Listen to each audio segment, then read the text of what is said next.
റാണി ചേച്ചിയുമായുള്ള അനുഭവം. ഞാൻ പ്രീഡിഗ്രിക്ക് പഠിക്കുമ്പോഴാണ് അപ്പൂപ്പന്റെ മരണം. ഞങ്ങളുടെ വീട്ടിൽ വച്ചായിരുന്നു അപ്പൂപ്പൻ മരിച്ചത്. ആ സമയത്ത് അവൾക്ക് 18 വയസ്സ്. അപ്പൂപ്പൻ മരിച്ച് 7 ദിവസം കഴിഞ്ഞായിരുന്നു സഞ്ചയനം. അതുവരെ അടുത്ത ബന്ധുക്കളെല്ലാം ഞങ്ങളുടെ വീട്ടിൽ തങ്ങി. റാണിയും അവളുടെ അച്ഛനും അമ്മയും പിന്നെ എന്റെ അമ്മയുടെയും അച്ഛന്റെയും വേണ്ടപ്പെട്ട എല്ലാവരും ഉണ്ടായിരുന്നു. വളരെ വയസ്സായതിനാലും കുറെ കാലം രോഗശയ്യയിലായിരുന്നതിനാലും അപ്പൂപ്പന്റെ മരണത്തിൽ ആർക്കും അധികം ദുഃഖമൊന്നുമില്ലായിരുന്നു.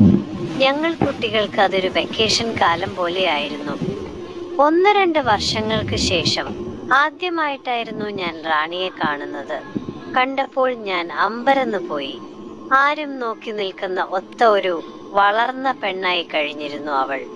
വയസ്സ് 18 ആയുള്ളൂവെങ്കിലും ഒരു 25ന്റെ മുഴുപ്പുണ്ടായിരുന്നു അവൾക്ക്. ഇരുനിറം സിൽക്ക് സ്മിതയെ പോലെ തുളുമ്പി നിൽക്കുന്ന കണ്ണുകൾ, അല്പം തടിച്ച ശരീരപ്രകൃതി.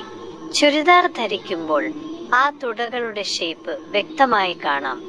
അവളെ കണ്ട മാത്രയിൽ തന്നെ ഒന്ന് കൈവെക്കണമെന്ന് എനിക്ക് തോന്നിയിരുന്നു. മരണം നടന്ന് 5ാമത്തെ ദിവസം ഉച്ച കഴിഞ്ഞ സമയം. കുട്ടികളെല്ലാവരും കളിക്കാനായി വട്ടം കൂടുന്നു. പെട്ടെന്ന് എനിക്കൊരു ഐഡിയ തോന്നി. 5 ദിവസമായിട്ടും ഇതുവരെ റാണി ചേച്ചിയെ ഒന്ന് തൊടാൻ കഴിഞ്ഞിട്ടില്ല. ഇന്ന് എന്തെങ്കിലും ഒപ്പിക്കണം. റാണിയും മുറ്റത്ത് നിൽപ്പുണ്ട്. ഞാൻ കുട്ടികളോട് പറഞ്ഞു, ഞങ്ങളും കളിക്കാനുണ്ട്, നമുക്ക് ഒളിച്ചു കളിക്കാം. റാണി ആദ്യം സമ്മതിച്ചില്ല. ഞാൻ നിർബന്ധിച്ചു, വെറുതെ എന്നോടൊപ്പം നിന്നാൽ മതി, ഒളിക്കേണ്ട സ്ഥലമൊക്കെ ഞാൻ പറഞ്ഞു തരാം എന്നൊക്കെ പറഞ്ഞപ്പോൾ അവൾ സമ്മതിച്ചു. ആദ്യ തവണ ഒളിക്കാൻ പോയപ്പോൾ തന്നെ മറ്റു കുട്ടികൾ ഒളിക്കാൻ പോകുന്നവരെ ഞാൻ പതുക്കെ മാറി നിന്നു. എല്ലാവരും ഓരോ സ്ഥലം തേടിപ്പോയപ്പോൾ ഞാൻ റാണി ചേച്ചിയെയും കൊണ്ട് തട്ടിൻപുറത്തേക്ക് കയറി. അവിടെ ഒരു മൂലയിൽ ഒരു പഴയ പൊളിയാറായ അലമാരയും മറ്റു തടി സാധനങ്ങളും കിടപ്പുണ്ട്. വിറകും ചുള്ളികളും പഴയ വേണ്ടാത്ത സാധനങ്ങളും ഒക്കെയായി ആകെ അലങ്കോലമായി കിടക്കുകയാണ് അവിടം. ആ അലമാരയുടെ പിന്നിലായി ഞങ്ങൾ ഒളിച്ചു. പേടിയുണ്ടോ? അവളുടെ പിന്നിൽ നിന്നുകൊണ്ട് ഞാൻ അവളുടെ ചെവിക്കരികിലായി മുഖം ചേർത്ത് ചോദിച്ചു. ഇതുപോലെ പണ്ട് അപ്പൂപ്പന്റെ കടയിൽ ഒളിച്ചിരിക്കുന്നത് ഓർമ്മയുണ്ടോ? അവൾ എന്റെ മുഖത്തേക്ക് നോക്കി. അരണ്ട വെളിച്ചത്തിലും അവളുടെ മുഖത്തെ നാണം എനിക്ക് കാണാൻ കഴിഞ്ഞു. ഞാൻ പിന്നിൽ നിന്നുകൊണ്ട് കൈകൾ ഇരുചുമലിലും പിടിച്ചുകൊണ്ട് മുഖം അവളുടെ തോളിൽ ചേർത്ത് വെച്ചു. ഇപ്പോൾ എന്റെ കവിളുകളും അവളുടെ കവിളുകളും പരസ്പരം ചേർന്നിരിക്കുകയാണ്. അന്ന് കളിച്ച പോലെ നമുക്കിപ്പോൾ കളിക്കാമോ? ഞാൻ അവളുടെ ചെവിയിൽ ചോദിച്ചു.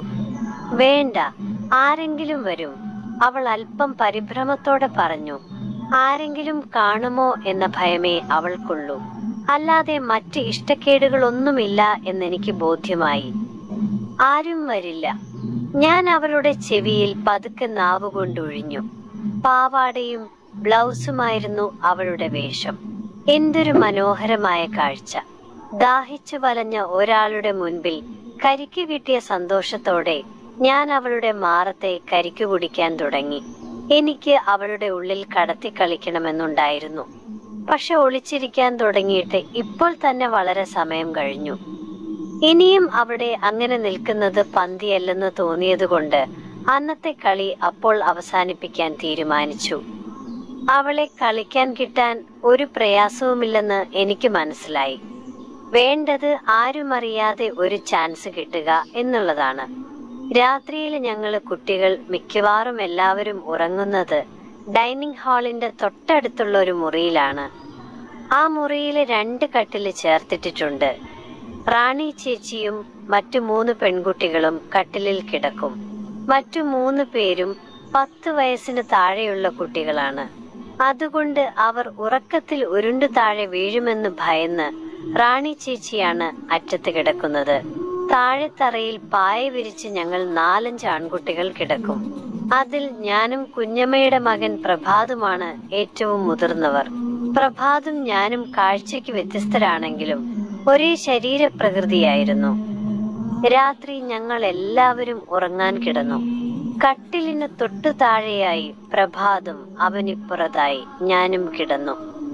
ലൈറ്റ് അണച്ച ശേഷം ഞങ്ങൾ കുറച്ചു നേരം വർത്തമാനം പറഞ്ഞു കിടന്നു.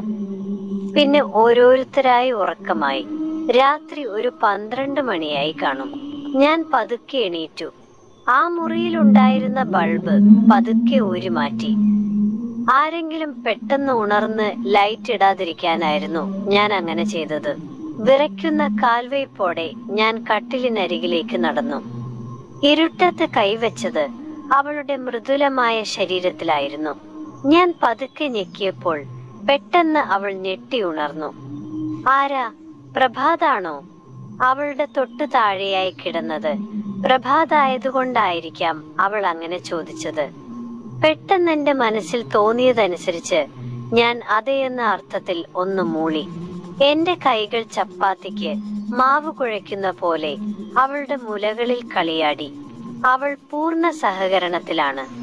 ആർക്ക് വേണമെങ്കിലും കാലകത്തി കൊടുക്കുന്ന ടൈപ്പാണ് അവളെന്ന് എനിക്ക് മനസ്സിലായി. ഞാൻ കട്ടിലിൽ അവളോടൊപ്പം കിടന്നു. ആ ചുരുങ്ങിയ സമയം കൊണ്ട് തന്നെ അവൾ ചാർജായി കഴിഞ്ഞു എന്നെനിക്ക് മനസ്സിലായി. ഒടുവിൽ ധാരയായി ഒഴുകിയ പാൽ മുഴുവൻ അവൾ വലിച്ചു കുടിച്ച് എന്റെ സാധനം. പിറ്റേ ദിവസവും രാത്രി ഇത് ആവർത്തിച്ചു. പ്രഭാതാണോ എന്ന ചോദ്യം ഉയർന്നു. അന്നും ഞാൻ സമീപിച്ചപ്പോൾ ഇത്തവണയില്ല, ഞാൻ രാജേഷാണ് എന്ന് ഞാൻ മറുപടി പറഞ്ഞു. അവളുടെ ഭാഗത്തു നിന്നും പൂർണ്ണ സഹകരണമായിരുന്നു. അന്ന് അവളുടെ ഉള്ളിൽ കടത്തി കളിക്കുകയും ചെയ്തു.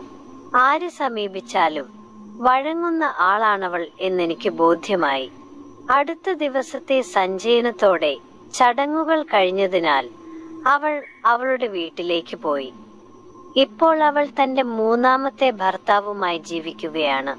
3ാമത്തെ ഭർത്താവാണെങ്കിലും അയാൾ ഇതുവരെ കല്യാണം കഴിച്ചിട്ടില്ല. എന്റെ ജീവിതത്തിലെ ചില അനുഭവങ്ങളാണ് ഞാനിവിടെ എഴുതിയത്. തെറ്റുകുറ്റങ്ങൾ ഉണ്ടെങ്കിൽ ക്ഷമിക്കുമല്ലോ. വീഡിയോ ഇഷ്ടമായാൽ എല്ലാവരും എന്റെ ചാനൽ സബ്സ്ക്രൈബ് ചെയ്യാൻ മറക്കല്ലേ.